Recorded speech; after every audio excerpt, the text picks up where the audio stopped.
জাতীয় বিশ্ববিদ্যালয়ে ২০২৫-২৬ শিক্ষাবর্ষের ভর্তি পরীক্ষা চলতি মাসের শেষের দিকে শুরু হতে পারে বলে জানিয়েছেন বিশ্ববিদ্যালয়ের উপাচার্য এএসএম আমানুল্লাহ। আজ শুক্রবার ৩ এপ্রিল দ্য ডেইলি ক্যাম্পাসকে দেয়া একান্ত সাক্ষাৎকারে তিনি এই তথ্য জানান। উপাচার্য বলেন, জাতীয় বিশ্ববিদ্যালয়ের ২০২৫-২৬ শিক্ষাবর্ষের ভর্তি পরীক্ষার সম্ভাব্য তারিখ হিসেবে ২৫ এপ্রিল নির্ধারণ করা হয়েছে। এ বিষয়ে এখনও আলোচনা চলছে এবং খুব শীঘ্রই আনুষ্ঠানিক নোটিশের মাধ্যমে চূড়ান্ত তারিখ জানানো হবে।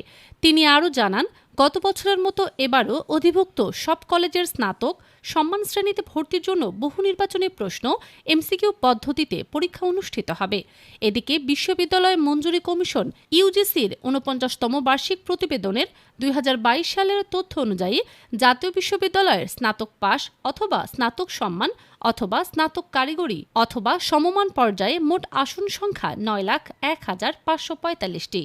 এর বিপরীতে ভর্তিকৃত পরীক্ষার্থী ছিল ৭,০৪,১৯৬ জন এবং শূন্য আসন ছিল ১,৯৭,৩৪৯টি।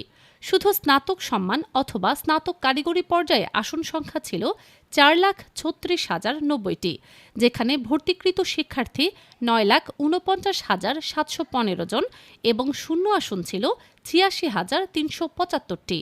অন্যদিকে ইউজিসির ৪৮তম বার্ষিক প্রতিবেদনের ২০২১ সালের তথ্য অনুযায়ী জাতীয় বিশ্ববিদ্যালয়ের স্নাতক পাস অথবা স্নাতক সম্মান অথবা স্নাতক কারিগরি অথবা সমমান পর্যায়ে মোট আসন ছিল ১০,০৯,৭৯১টি।